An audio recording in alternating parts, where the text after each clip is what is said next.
Hey everyone, it's Bennett, your fantasy football commissioner, with another edition of the weekly recap, this time for week 8. And I once again missed a week. No excuse, busy week, but as commissioner, it's my duty to update the league on what's happening. So my apologies. But let's get right into week 8 and move on. So this was a cool week, actually. There are tons of people playing on Monday night. This one is so interesting. We have our second tie of the year, both of them involving Graceland. So still undefeated, but not a perfect record, 6-0-2. And the struggling Calvinators get a tough luck tie.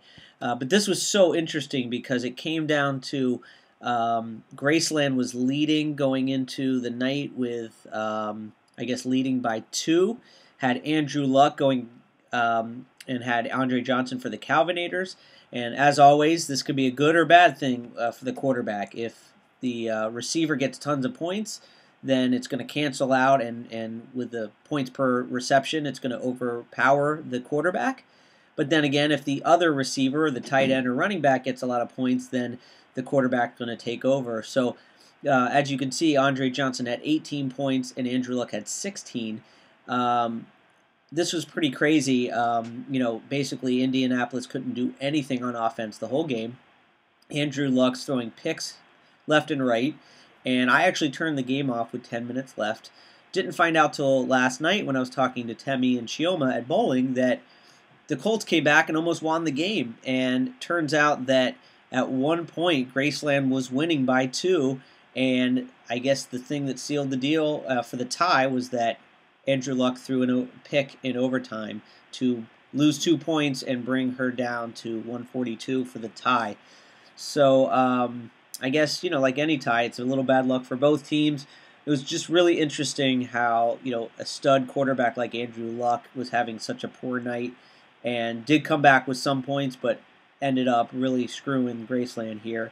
And she gets away with a tie. A little bit lucky there, but, as I mentioned, she's 6-0-2, still undefeated, still with the most points in the league, and the Calvinators having a little bit of tough luck at 1-6-1. We had another game that was close going into Monday night, which was the Slim Aussies and Third and Oolong, and similar to the other situation where Third and Oolong had Cam Newton and the Slim Aussies had T.Y. Hilton, and it was, I think, Slim Aussies were down by 5. So basically, Slim Aussies needed T.Y. Hilton to outscore Third and Oolong by 6 or more points. And not only did that not happen, but T.Y. Hilton only had 1 catch for 2 yards. And Cam Newton did have a pretty good game after struggling in the first half and ended up with 19 points. So Third and Oolong gets the win in spite of -1 for the Jets defense. DeAndre Hopkins, I've mentioned him several times. What a great pickup. And, Alshon Jeffrey showing up and just a lot of points all around. Had T.Y. Hilton had 18 points like Andre Johnson, it would have been a tie. Or would have still lost by 2. So either way, Third and Oolong gets the win, and they're 6-2, leading the MASH division. The Aussies, thankful to be 4-4.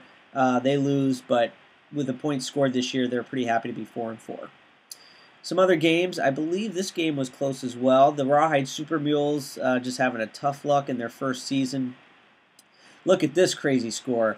You had the 6-touchdown Eli Manning performance and the Drew Brees 7-touchdown performance, both in the same fantasy game. So how cool is that? Drew Brees gets 54 points, Eli Manning gets 46 points, and the poor Rawhide Super Mules, they get 54 points and they still lose. And again, one of those, as always, better to be lucky than good. Tough luck playing someone who scores 182 points, 155 points should have been good enough to win. But that being said, the Cartel are doing pretty good themselves. They're 4-3-1. Obviously, 46 points for Manning, and Todd Gurley turning out to be not only Rookie of the Year, but one of the best running backs. So the Cartel are looking pretty good. They scored a nice 182 points.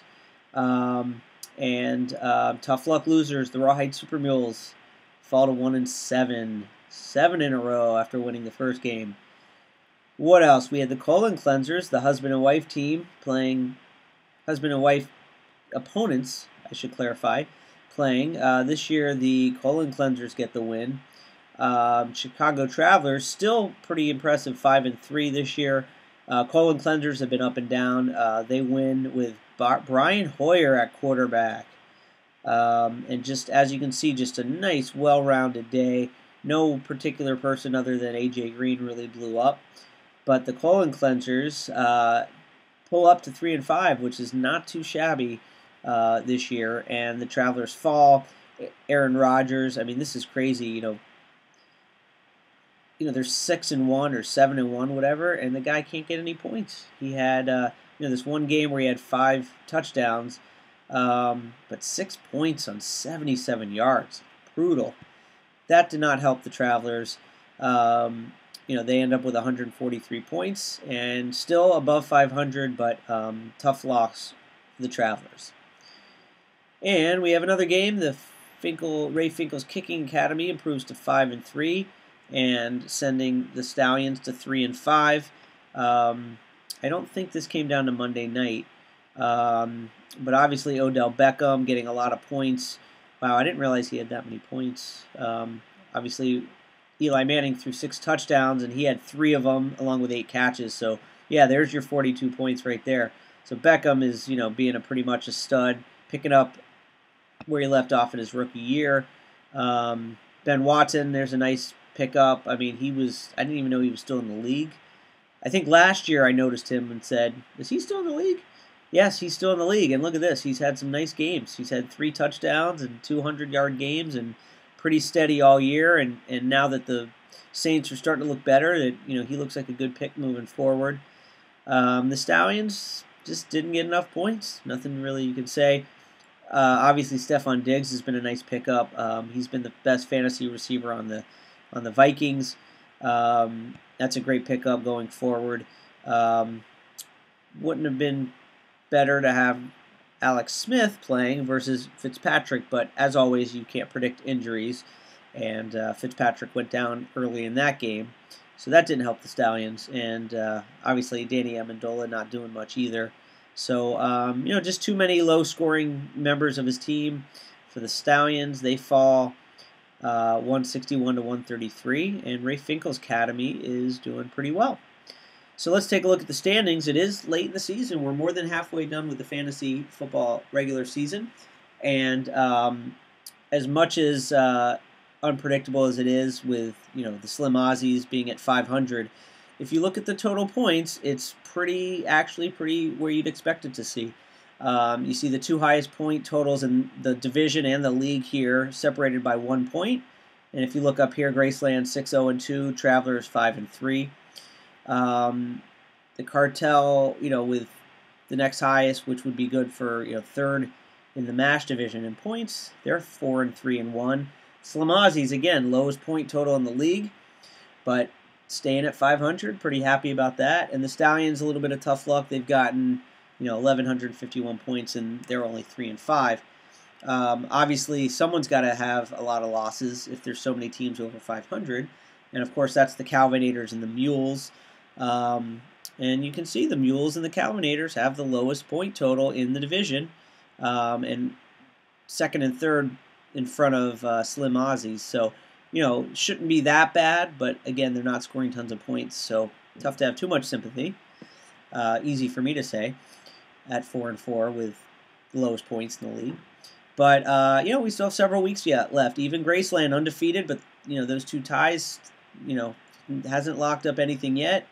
We still have 6 weeks left in the season, regular season. I've been terrible about not only video blogs, but also keeping track of who sent me money and who hasn't. I know Matt and Sarah sent money. I know a couple others sent money. So if you haven't, let me know. I will at some point put together a list and reach out so everyone pays. And, hope everyone has a great week. Thanks for your patience with me. And once again, put your Thursday night lineups in. Keep your eye out on the injury front. And everybody have a great week 9.